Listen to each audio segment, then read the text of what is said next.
L'intelligence artificielle générative s'annonce une fois encore comme l'un des grands sujets majeurs de Vivatech 2025 qui ouvre ses portes dans quelques jours. Parmi les acteurs présents au salon, l'entreprise de services numériques Inetom qui accompagne les entreprises dans leur transformation digitale. Pour en parler, nous recevons aujourd'hui François Fletiot, le directeur général d'Inetom Euromed. Bonjour François, merci d'être là. Bonjour Lydie. En un mot, est-ce que vous pouvez nous rappeler à qui s'adresse Inetom et quelles sont les solutions que vous proposez ? Bien sûr. Alors d'abord, merci de m'avoir invité sur ce plateau. C'est très sympa d'être là avec vous.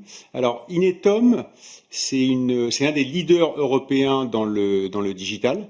C'est une entreprise qui fait 2,5 milliards de chiffre d'affaires. On est présent dans 19 pays, on a 28 000 employés.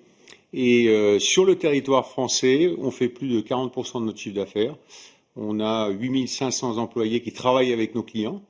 On est Notre base de clients, elle est assez large. On a les clients du CAC 40, on a les entreprises de taille intermédiaire, on a le secteur public, on a les collectivités locales, et on se plaît à dire qu'on a 45 agences en France, que ce soit dans les grandes villes comme Paris, Lyon, Marseille, mais aussi dans les villes comme Pau ou Saint-Chamond.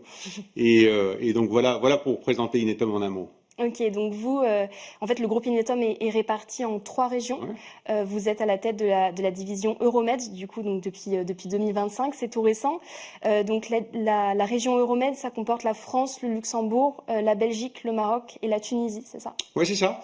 On a mis en place une nouvelle organisation depuis début 2025, et donc on a 3 régions pour couvrir l'ensemble du territoire pour nos clients. On s'est dit que c'était intelligent d'avoir la France et la Belgique et l'Afrique du Nord ensemble, puisqu'on a un centre de nearshore en Afrique du Nord qui sert beaucoup nos clients français et belges. Donc on a ces 3 régions, et puis je pense qu'il est important d'ajouter qu'on a 3 métiers principaux. Le premier, c'est un métier de conseil. Donc c'est un métier de conseil qu'on exerce auprès, par exemple, des directeurs informatiques. On les aide à tracer leur roadmap de transformation, d'évolution.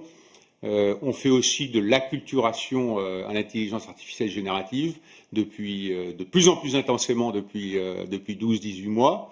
Ça, c'est le premier métier. Le deuxième métier, c'est celui qu'on appelle technologie chez nous. Et c'est un métier où on travaille sur le parc historique, applicatif et infrastructure de nos clients.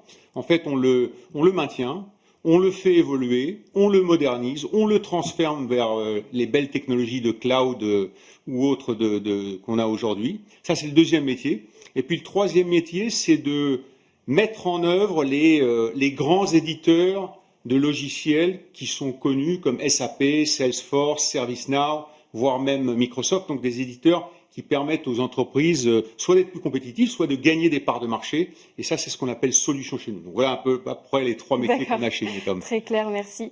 Donc vous êtes arrivé récemment au sein d'Inetom. Quelle est votre feuille de route pour les mois à venir ? Alors, notre feuille de route, nous, ce qu'on aime bien dire, c'est qu'on est un peu le traducteur de la technologie dans l'économie réelle. Donc on a cette vision en fait d'être, on appelle ça l'Inetom Way qu'on a déployé pour bien comprendre notre culture chez Inetom. On veut avoir un impact digital, mais en anglais on veut qu'il soit faster, easier et avec impact. Donc ça, c'est un peu notre vision en termes, on va dire chiffrés. Ce qu'on veut faire dans les 3 ans à venir, c'est d'accélérer notre croissance et d'atteindre la position de top 5 dans les pays où on est le plus implanté, et notamment en France. En France, on est dans le top 10 aujourd'hui, on veut absolument arriver dans le top 5. Depuis 3 ans, on s'est tracé une feuille de route assez agressive. On a un nouvel actionnaire chez Inetom qui s'appelle Bain Capital. On a un nouveau président directeur général qui est mon patron depuis début 2023. Et donc, avec tout ça, on est dans une phase d'acquisition externe et de croissance organique. Et vous avez parlé tout à l'heure de la GenAI comme un des piliers d'Inetom. Si on se concentre sur ça, comment vous positionnez concrètement sur ce sujet, que ce soit en interne et aussi chez vos clients ? Si vous pouvez nous expliquer un peu concrètement. Alors, c'est un sujet qui nous anime beaucoup, parce qu'on sent qu'il est transformationnel, qu'il est décisif. Et donc, en interne, on s'y est pris assez vite parce que depuis 2 ans, on se dit que ce qu'on pilote en interne, on sera mieux à même de le déployer chez nos clients. Et donc, on a eu plusieurs initiatives.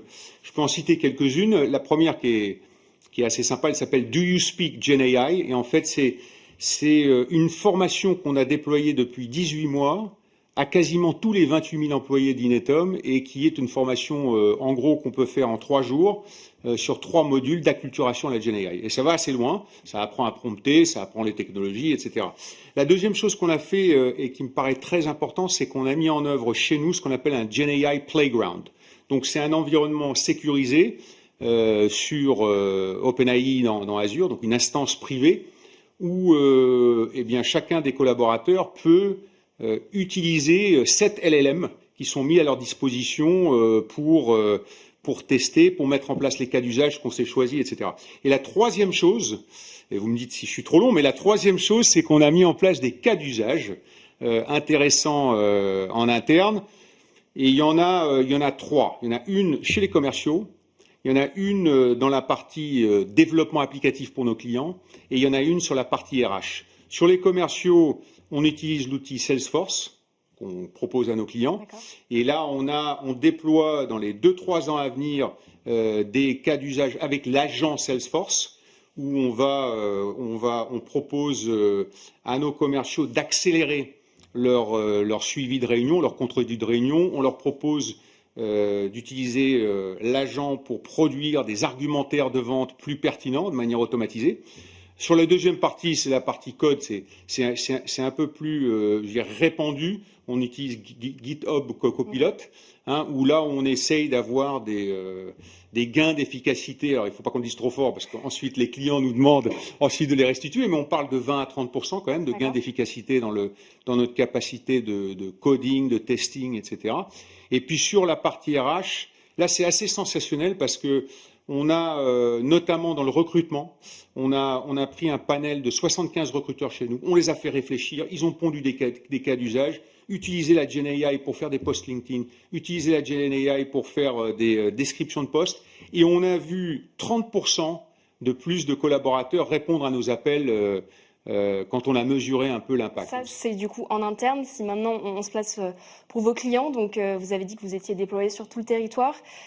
Si on peut parler plus précisément d'un cas d'usage avec la métropole de Montpellier, vous avez déployé un démonstrateur d'IA générative qui permet aux citoyens de rechercher facilement des infos dans les comptes rendus des conseils municipaux, c'est ça? Oui, c'est ça. Donc avec la ville de Montpellier, on s'est assis et on a réfléchi à quel pouvait être un usage pratique de la Gen AI et en fait comment mettre à disposition des citoyens de la ville des informations qui sont nécessaires pour eux. Et ils ont commencé par le cas d'usage que vous avez cité, donc les délibérations du conseil, mais je crois que l'idée là, c'est d'aller beaucoup plus loin et donc d'utiliser ce socle pour aller développer d'autres cas pour les concitoyens de la ville de Montpellier. Et puis, ce qui est intéressant là du point de vue tech, c'est que le choix a été fait d'utiliser de l'open source. D'accord. Et pas les chats GPT ou autres. Donc, c'est quel modèle? Donc, c'est un modèle qui s'appelle Pythia, qui est open source. Et donc, on s'y est mis et on leur a fait un développement très évolutif et dont ils ont maintenant aujourd'hui la maîtrise pour aller de l'avant. Et est-ce que ça, c'est un des exemples que vous allez présenter à Vivatech ou sinon, est-ce que vous pouvez nous parler d'un autre cas d'usage Ouais, alors, on en a plein. On en a un autre qu'on trouve intéressant parce qu'on trouve qu'il est représentatif. On a un client qui s'appelle Et Ensemble. Donc ça, c'est la région parisienne? C'est dans la région parisienne, Seine-Saint-Denis. Ça regroupe 9 villes de Seine-Saint-Denis. Ça concerne 440 000 habitants. Et alors, eux, leur demande, c'était comment pouvoir manager les appels d'offres plus efficacement. Et donc, ils ont écrit eux-mêmes quelques demandes d'accélération. Alors, la première, c'est comment pouvoir mesurer la complétude administrative des réponses à appel d'offres. C'est toujours très formel et c'est toujours très ennuyeux. Et donc, ils ont fait un cas d'usage avec, pour le coup, OpenAI cette fois, qui décortique l'appel d'offres et qui permet la réponse permet de bien voir que toutes les conditions administratives ont été respectées. Puis la deuxième, qui est Très rapidement. qui est encore plus sympa, c'est de faire le rating, en fait, le classement de ceux qui ont répondu, en découpant l'appel d'offres et en le comparant aux exigences qui sont demandées et en faisant automatiquement un classement de 1 à 10. Et donc les agents se retrouvent avec le travail pré-mâché pour faire leur choix de manière très objective et ils gagnent 30% de temps dans cette affaire-là, donc ils sont très contents. Merci beaucoup François Fletiot. Je rappelle que vous êtes le directeur général d'Inetom Euromed. Et d'ailleurs, je crois qu'on se croisera sur le salon Vivatech. On passe tout de suite à notre talk sur l'identité numérique.